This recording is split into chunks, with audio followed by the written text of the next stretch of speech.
Hey plant lovers, welcome back to the channel. Today we're exploring a mystery most plant owners never encounter. Why pothos blooms. And what you're about to learn might genuinely surprise you because most people don't even know pothos can bloom. Picture your pothos trailing off a bookshelf, the plant everyone calls impossible to kill, the one that survives in low light and gets propagated into a dozen cuttings for friends. Now imagine, one day, something strange emerges from the vine, a thick, unusual structure unlike anything else on the plant. That's a pothos bloom, and less than 1% of owners ever see it. Here's what makes it so wild. Pothos is one of the most common houseplants in America. Millions of homes have one, yet blooming indoors is so rare that most owners assume it's purely a foliage plant. It isn't. But when it happens, the conditions had to align in ways that almost never occur in a typical home.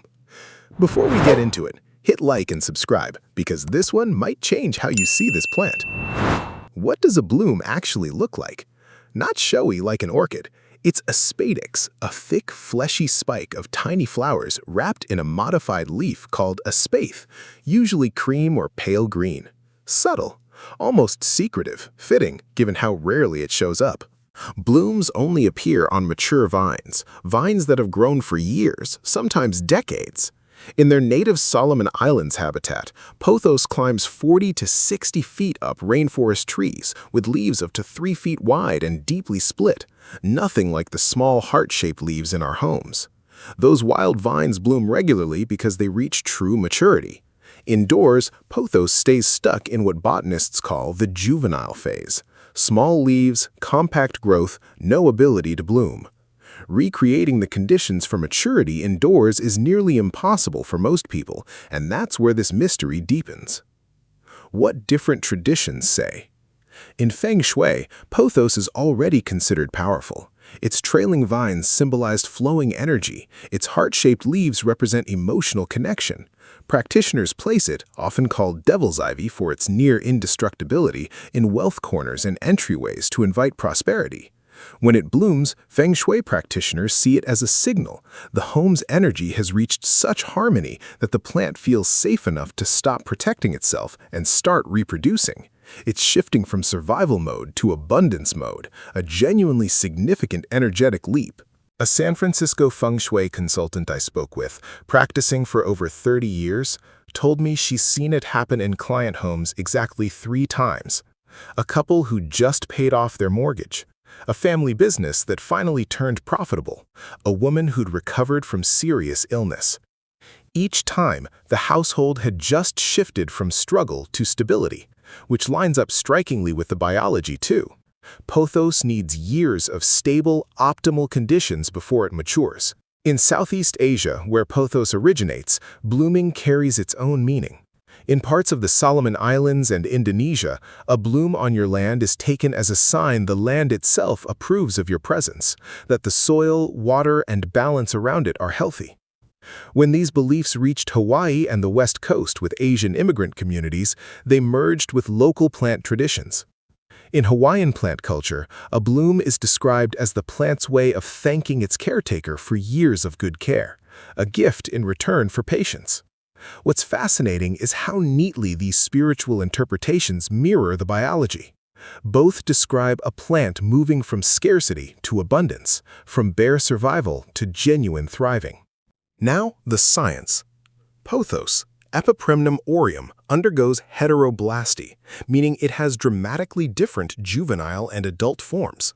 The juvenile form, what we grow indoors, has small leaves and thin stems. The adult form has 3-foot leaves with deep splits, thick woody stems, and the ability to flower. The transition depends on very specific triggers.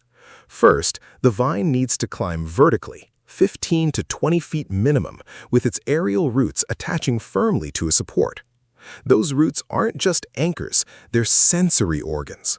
Once they sense a stable, permanent structure, hormone levels shift, telling the plant it's no longer searching for support, but exploiting it.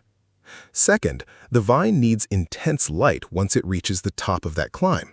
In the wild, pothos starts in deep forest floor shade and climbs toward the canopy.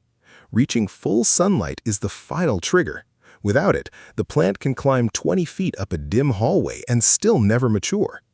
Third, temperature and humidity matter enormously.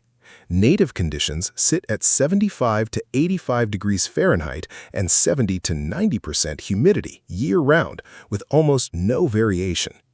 Indoor swings, heating in winter, AC in summer, humidity dropping to 20 to 30%, read to the plant as instability, and instability means stay juvenile, stay safe. That's exactly why most homes never produce a bloom. Moderate light instead of a blazing canopy, temperature swings instead of tropical consistency, and humidity far below what the plant expects. Occasionally, someone recreates the right conditions: a climate-controlled greenhouse, an outdoor vine in South Florida, a decade-old moss wall in a bright sunroom.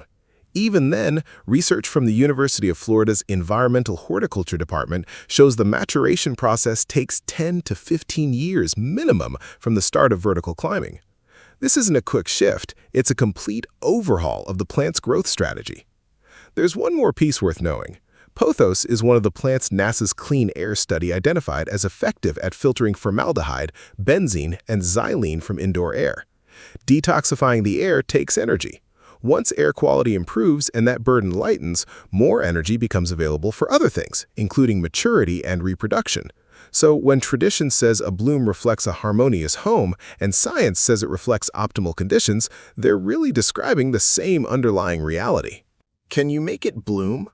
Honestly, it's extremely difficult indoors and may never happen, but if you want to try, give it a tall support, 6 feet minimum, ideally 10 to 15 feet, a moss pole, post, or wall climb so the aerial roots have something to grip.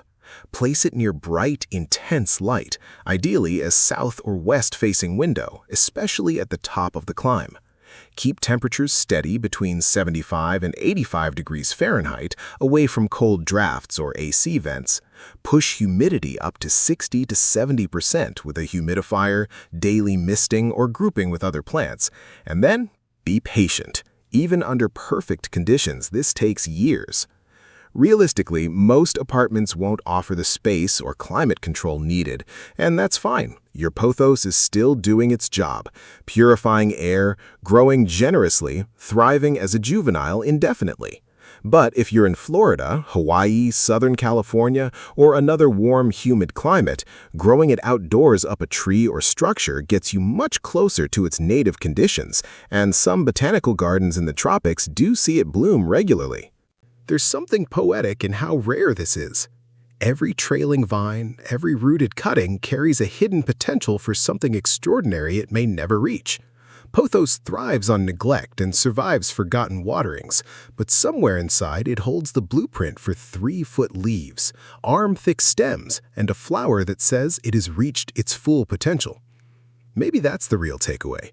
Surviving and truly thriving are different things. Pothos survives beautifully in less than ideal conditions, but blooming requires abundance, stability, and years of the right circumstances. Maybe the same is true for us. Has your pothos ever bloomed? Let me know in the comments. If this changed how you see this plant, hit like, subscribe, and I'll see you in the next one.